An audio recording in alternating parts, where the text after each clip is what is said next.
بسم اللہ الرحمن الرحیم۔ یہ سلسلہ بھی گزشتہ موضوع مولانا سعد الدین مرحوم کی شخصیت ایک تعارف کا ہی حصہ ہے۔ گزشتہ قسط میں ہم نے مختصراً ان کا تعارف بیان کیا تھا، لیکن جب مولانا سعد الدین مرحوم نے اپنی پوری زندگی میں یا اپنی پوری زندگی کو اسلام کے سانچے میں ڈھالنے کی کوشش کی تو آزمائش کا بھی دور اسی وقت سے شروع ہوا۔ چونکہ میں نے جیسے خود بھی دیکھا ہے ان کو، وہ کتنے متقی، پرہیزگار، دین پرست، اور بہرحال اپنی حد تک تو وہ بظاہر تو بالکل ہی دین کا مجسمہ تھے، اور انہوں نے ان کا خاندان جو تاربلی کہلاتا ہے، وہ چونکہ ان کے ہاں پیر مریدی کا سلسلہ جو کشمیر میں عام تھا، یا جو لوگ توہمات کے شکار پیروں کے پاس جاتے تھے، کبھی جن اور بھوت نکالنے کے بہانے پیر سے کچھ منتر پڑھاتے تھے، مولانا سعد الدین صاحب نے جب یہ چیزیں دیکھیں اپنے خاندان میں ہی، اپنے گھر میں ہی، تو انہوں نے اس سے برات کا اظہار کیا، اور اس کے نتیجے میں انہیں گھر ہی سے نکال دیا گیا۔ یہ آزمائش کا پہلا مرحلہ تھا جس کا سابقہ مولانا کو پیش آیا، چونکہ انہوں نے اس تمام قسم کے جاہو حشمت کو ٹھکرا کر اپنے خاندان کی جو مروجہ روش سے ہٹ کر خالص دینی اور انقلابی طرز زندگی اختیار کرنے کو ترجیح دی تھی۔ اس دوران انہیں کن مراحل سے گزرنا پڑا، کب تک وہ گھر سے باہر رہے، میرے خیال میں آخر تک 85 تک، بہرحال بعد میں وہ اپنے بیٹے کے پاس رہے، لیکن یہ پہلا مرحلہ تھا کہ ان کو اپنے گھر سے گویا گاربدر کیا گیا، گویا نکال دیا گیا۔ یہ آزمائش تھی۔ دوسرا مرحلہ جس کا تذکرہ ہم نے کیا ہے کہ جب انہیں جاب ملی تھی ٹورزم میں، سیر و سیاحت کے محکمے میں، تو انہوں نے اس کو اس بنا پر لینے سے انکار کیا کہ وہاں جو نیکر اور جو ہیٹ پہنائی جاتی تھی وہ اسلامی اصولوں سے مطابقت نہیں رکھتی، اس لیے اس سے بھی خیر آباد کہا۔ اور جب ان کا تقرر ایز اے ہیڈ ماسٹر ہوا تو اس زمانے میں شیخ محمد عبداللہ مرحوم کو ناظم کشمیر مقرر کیا گیا تھا، پہلے بعد میں وزیر اعظم بنے۔ یہ میرے خیال میں 1953 کا واقعہ ہے کہ جب شیخ عبداللہ نے کہا کہ یہاں جتنے بھی سکولز ہیں ان کے ہیڈ ماسٹروں کا تقرر میں بذات خود کروں گا اور ہر چیز کی چھانٹ پھٹک کروں گا۔ اور جب موقع آیا مولانا سعد الدین بھی وہاں پہنچے، تو شیخ عبداللہ کے سامنے جو بھی لوگ آئے انہوں نے اپنے قد قامت کے مطابق، اپنی مرضی کے مطابق جس کو چاہا ہیڈ ماسٹر بنا لیا۔ اور مرحوم سعد صاحب یہ سب کچھ دیکھ رہے تھے، ان کی رگ پھڑک اٹھی اور کہا، شیخ صاحب آپ نے تو یہ کہا تھا کہ میں ہر ایک امیدوار کو گویا اپنی ذاتی طور سے ان کو چھانٹ پھٹک کر ہیڈ ماسٹر کے منصب پر متعین کروں گا، لیکن یہاں تو عجیب روش ہے، آپ نے جو ہے جس کو چاہا اس کو آپ نے اپنا جو آپ کا گویا مطمع نظر تھا، جس پر آپ کی نظر لیں گے اس کو تو آپ نے اپنے ہیڈ ماسٹر بنا دیا۔ تو شیخ محمد عبداللہ مرحوم نے ان سے پوچھا، جناب آپ کا نام کیا ہے؟ تو جب انہوں نے بتایا کہ میرا نام سعد الدین ہے، تو ظاہر بات ہے شیخ عبداللہ کو اپنے جو انٹیلیجنس ہوتی ہے یا جو خفیہ خفت فقیر جن کو کہتے ہیں، ان کے ذریعے سے ان کو اطلاع پہلے ہی سے ملی تھی، تو انہوں نے یکدم نام سنتے ہی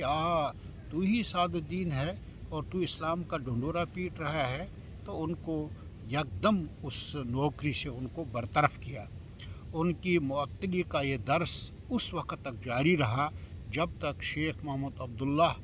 9 اگست 1953 میں خود معطل ہو گئے اور کئی سال تک ہندوستان کی جیلوں میں دربدر کی ٹھوکریں کھاتے رہے۔ اور یہ تھا شیخ عبداللہ کا مکروہ کردار، کہ جو آج بھی جو کشمیر میں ہم دیکھ رہے ہیں یہ دراصل اسی خاندان کی دین ہے۔ اگر ہم غلام ہیں تو دراصل اس میں سب سے بہت بڑا گندا رول جو پلے کیا ہے وہ شیخ عبداللہ مرحوم نے ہی کیا۔ اللہ تعالیٰ سے بہرحال ہم دعا کرتے ہیں کہ اور یہ جو فاعتبروا یا اولی الابصار، اس سے عبرت کا سبق جو ہے ہمیں اس سے ملتا ہے۔ میں نے چونکہ ذاتی طور سعد صاحب کو کئی بار دیکھا ہے، کئی محفلوں میں دیکھا ہے، لیکن ایک روایت کے مطابق چونکہ وہ نام و نمود یا شہرت کے دل دادہ نہ تھے بلکہ شہرت سے دور بھاگتے تھے۔ محترم قبلہ سید علی گیلانی صاحب نے ایک بار تذکرہ کیا اور فرمایا کہ 1965 تا 66 کے ایام اسیری میں جب جماعت کے افراد کو یا جنہوں نے شیخ اللہ کے خلاف الیکشن لڑا تھا ان کو جیل میں مقید کیا گیا، اور اس کے بعد بہرحال کچھ ماہ پہلے، کچھ سال کے بعد بہت سارے لوگوں کو جیل سے رہا کر دیا گیا۔ ان کا کہنا تھا کہ مجھے اکتوبر 66 سے مارچ 67 تک ان کے ساتھ جیل میں بہت ہی قربت رہی، اور جماعت سے وابستہ جملہ افراد کو پہلے ہی رہا کر دیا گیا تھا اور سعد الدین صاحب اور گیلانی صاحب کو جیل ہی میں رہنے دیا گیا۔ اس عرصے میں مولانا مرحوم محمد سعید مسعودی رحمہ اللہ اور ان کے جو ساتھی تھے وہ بھی جیل میں بند تھے، اور ہم لوگ ایک ساتھ جیلوں میں نماز ادا کرتے تھے، کیونکہ جب رمضان المبارک کا مہینہ آیا تو مرحوم سعد الدین نے نماز تراویح میں ان سے گویا قرآن سنانے کی استدعا کی گئی، جس کو انہوں نے خندہ پیشانی سے قبول کیا، اور ہم لوگوں کو پورے رمضان المبارک میں قرآن پاک سننے کی سعادت نصیب ہوئی۔ عید الفطر جیسے اب بھی رواج ہے کشمیر میں کہ اگر کوئی قرآن سناتا ہے اس کی دستاربندی کی جاتی ہے بعد میں، جو بہرحال نہ کوئی قرآن اس کا ہے نہ کوئی حدیث میں ہے، ایک روایت چلی آئی ہے۔ تو مولانا محمد سعید مسعودی مرحوم نے عید الفطر کے موقع پر روایتی انداز میں ان کی دستار بندی کرنا چاہی، مگر مرحوم سعد الدین نے اتنی سختی سے اس کو ٹھکرا دیا کہ یہ اسلام میں کہیں اس کا کوئی جواز نہیں ہے، اور مولانا جو مرحوم مسعودی صاحب اور ان کے قریبی ساتھی مرحوم غلام محی الدین بے بس ہو کر رہ گئے۔ تو گیلانی صاحب کہتے ہیں کہ بعد میں جب ہم وہاں سے نماز پڑھ کے آئے تو میں نے کمرے میں گیلانی صاحب سے پوچھا کہ آخر آپ نے اس چیز کو ٹھکرا دیا، تو سعد الدین نے برملا کہا کہ یہ تو ہماری تہذیب نہیں، یہ ہمارا دین نہیں، ہم تو انہی چیزوں کو گویا کلاکما کرنے کے لیے گویا اٹھ کھڑے ہوئے ہیں۔ اگر آج ہم یہ کریں گے تو دوسروں کو پھر ہم کیا کہہ سکتے ہیں، اور کیا امید رکھی جا سکتی ہے۔ پھر 1975 میں آن جہانی اندرا گاندھی نے پورے بھارت کے حدود میں ایمرجنسی نافذ کر دی، لیکن بھارتی جو مقبوضہ کشمیر جس کو کہا جاتا تھا، اور بہرحال ابھی بھی وہ انڈین ایڈمنسٹریشن کشمیر ہے یا آج اس کو انڈین ٹیریٹری کہا جاتا ہے، تو اس وقت اس میں اس ایمرجنسی کو نافذ نہیں کیا جا سکتا تھا، اس لیے کہ اس کی خصوصی پوزیشن تھی۔ مگر جماعت اسلامی جموں و کشمیر نے مرحوم شیخ محمد عبداللہ اور اس وقت کے ان کے لیفٹیننٹ مرحوم مرزا افضل بیگ کے خلاف الیکشن چونکہ لڑا تھا، اندرا عبداللہ ایکارڈ جو ہوا تھا کو روکنے کا جو ریکارڈ تاریخ کے صفحات پر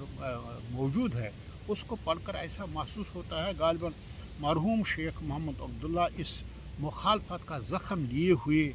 وہ سہلا رہے تھے کہ یہ زخم ان کے دل میں بھی تھا، کہ ان کو ایمرجنسی کا ہتھیار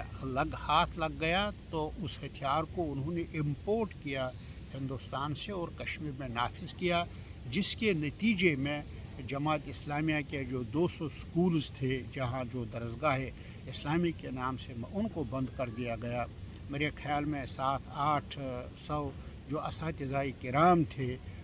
یا استانیہ تھی جو کام کر رہی تھیں